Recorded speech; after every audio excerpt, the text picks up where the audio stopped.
Back to the Future to this day remains as one of the best trilogies of all time. I could probably count on one hand the trilogies where the third installment doesn't massively soil the bedspread. It's a pretty common occurrence where the third movie rolls around and the actors are clearly tired of the role, the writers have run out of creative juice, and no one's heart is really in it anymore, and it easily becomes the worst of the trilogy, usually being loathed by critics and audiences alike, and bringing in far less at the box office. Well, I can thankfully say that Back to the Future does not suffer from that issue. From start to finish, you're in for an absolute roller coaster of a time with likeable characters, a larger-than-life story, a story full of good humour, good lessons to learn and hope, and of course, a cameo from some famous musician in each film. The first movie ranked as my 5th favourite film of all time, and the other two, while not as good, certainly did not drop the ball when it came to bringing its A game, and I can easily say, without a shadow of a doubt, that this trilogy is amongst the best trilogies of all time. So, you can imagine my utter shock and horror when I saw on social media that there's a growing trend to either remake the classic trilogy or tack on an unnecessary sequel like a fetid cancerous growth. No. Wait. Released all the way back in the far-off distant year of 1985. Push pineapple, shake the tree. Alright, that's enough of that. Writer and director Robert Zemeckis, alongside his friend and writer Bob Gale, had been trying to get Back to the Future made as early back as 1980. They wanted to create a film about time travel, but were rejected by no less than 40 studios, and some of those studios really hated it that much that they rejected it more than once. Isn't that nice? The comedies of the time were all stupid coming-of-age comedies and were far raunchier, filled with lots of teen promiscuity and sex jokes, because that hasn't been done a million times to death, hasn't it? The story kept the same basic concept. Doc Brown accidentally sends Marty back in time, and Marty accidentally interrupts his parents' meeting, so his mum accidentally falls in love with him. Good golly, this movie has more accidents than your average Russian nuclear power plant. A few concepts were abandoned, like Marty having a much bigger impact on the future, where everything he does makes the future more futuristic and advanced. That sounds familiar. And Marty's dad becoming a professional boxer when he gave Biff a much-needed knuckle sandwich. A few tweaks here and there over 1980 and 1981 finally resulted in the second draft being completed, but studios still didn't think it raunchy enough. Wow, so if a movie where a younger mother makes out with her future son at a high school dance isn't considered raunchy enough, what the hell is? But anyway, after being rejected a number of times, and I mean a serious number of times, Zemeckis decided to make another movie and shelve Back to the Future for a bit, and after his 1984 film Romancing the Stone was, against all expectations, a massive success, this gave Zemeckis the much needed clout to finally get the movie made. But it wasn't all sunshine and rainbows yet, as Zemeckis held grudges against all the studios that had rejected him, and even bigger grudges for those who rejected him multiple times, because screw those guys, am I right? So Zemeckis went to his old friend Steven Spielberg, who he'd worked with before, and they went about trying to finally get the movie made, which meant having to get the rights back because Zemeckis and Gale had sold the rights to Columbia Pictures. So after some boring back and forth between the two parties, Zemeckis got the rights back, and Spielberg brought in his usual troupe to begin work on the film, including executive producer Frank Marshall and Kathleen Kennedy. Stop it, please, I beg you! It's a sin! It's a sin! Yes, that insufferable woman is everywhere, isn't she?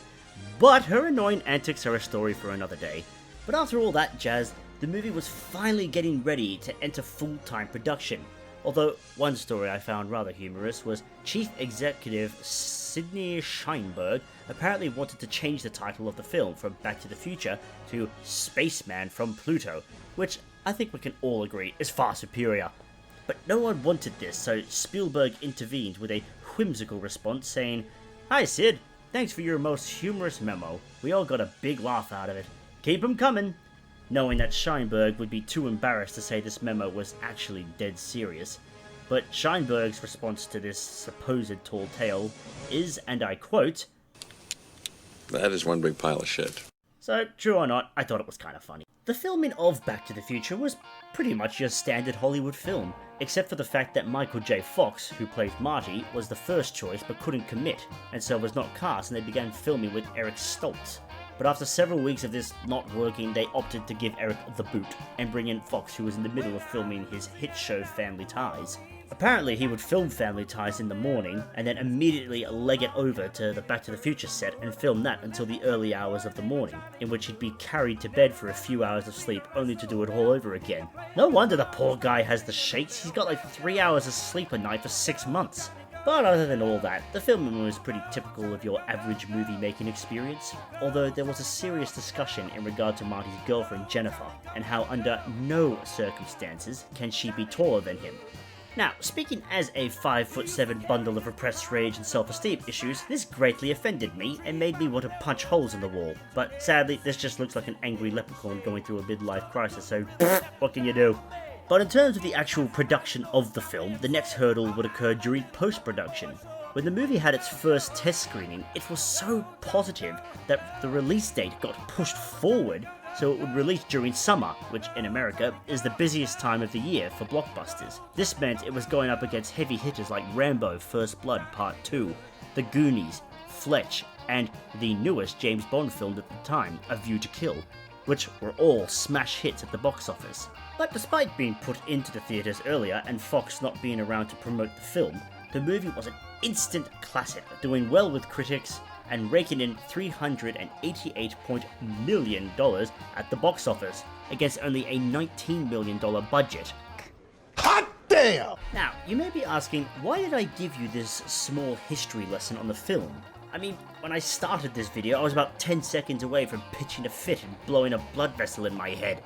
So, why? Because this movie is so special to me. The production alone is all about an underdog, Zemeckis and Gale, proving themselves. When all naysayers around them said this movie would bomb, it was going to be rubbish, and there was no point in trying to make it. If this story was told in 2023, the year I'm currently making this video, it would have been tripped at the first hurdle, because unless the movie is already part of an established property that can guarantee raking in the millions, studios say, bugger off, not a chance.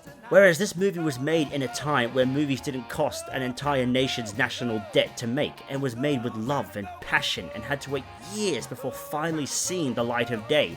And when it did come out, we got this movie that had so much heart and soul in it. The jokes are still hilarious to this day, like Doc Brown being flabbergasted at the fact that Ronald Reagan becomes the President of the United States. The acting is still on point, with the scene where George McFly finally stands up for himself and the woman he loves and becomes something greater than he ever thought he could be, a man that Lorraine finds worth loving. It's a beautiful scene that's perfectly acted. The lessons we can learn from this movie are still teachable to people today, like standing up for what you believe in, and seeking help from your friends and loved ones to look inside yourself to find your inner strength. And the music is still an absolute banger. All three of these movies are wonderful and have earned their places in our hearts and our memories. So, can you imagine how tainted they would be if some upper management knob came along and tried to remake the movies or make a sequel with modern sensibilities? Modern sensibilities are crap! Look at every remake or sequel made based on an older intellectual property today. They all suck! Matrix Resurrections was a boring, over-padded, superfluous hunk of junk. The Star Wars sequels, whether you like them or not, have single-handedly made Star Wars a non-viable property at the theatre, which is why we haven't gotten another Star Wars movie since the hot pile of radioactive mush that was Rise of Skywalker in 2019. Every single Terminator movie after the second movie has been a massive disappointment. Although I will still defend Terminator Salvation, and if you have a problem with that, you can meet me outside in the parking lot. Oh, good for you! And last but not least, Indiana Jones and the Double D is shaping up to be a massive box office bomb, which will hopefully be a wake-up call to Lucasfilm to stop putting these massive intellectual properties in the hands of incompetent morons. Modern Hollywood cannot do justice to these older films. YouTube sensation The Critical Joker said it best when he said that they're like the reverse King Midas, where everything King Midas touched turned to gold, everything modern Hollywood touches turns from gold to crap. Can you really see Back to the Future being done right? Because I bloody can't. Knowing modern Hollywood, it would be full of identity politics, race-swapping Marty to be some black lesbian troglodyte-looking thing. Doc would be some creepy Asian mixed with Latino asexual Lovecraftian horror-looking thing. Because we gotta fit in as many minorities as we can. But you bet your bottom dollar Biff the bullying psychopath would remain white. Modern sensibilities suck! So, in the words of the son of Gondor, Boromir, captain of the guard, Back to the Future has no remake. Back to the Future needs no remake. And we can all breathe a sigh of relief as writer Bob Gale has said there will never be a fourth film, liken it to selling your kids into prostitution, and that a Back to the Future film would be impossible without Michael J. Fox, and seeing as he still to this day is rocking and rolling, it ain't happening. Back to the Future 4, not happening. Stop asking me the question, hey. So, knowing this, my mind has eased a little. But, knowing what greedy corporations are like, they'll find a way to get the rights, and then they'll make it themselves, but without Fox and his brilliant and heartfelt portrayal of Marty, Lloyd's wonderful eccentric antics as Doc, Thomas F. Wilson's portrayal of Biff, who you just can't hate, he is so the MVP, and the wonderful performances by Lea Thompson and Crispin Glover as Lorraine and George McFly, the movie will never, ever be as good as the original. So it begs the question, why bother?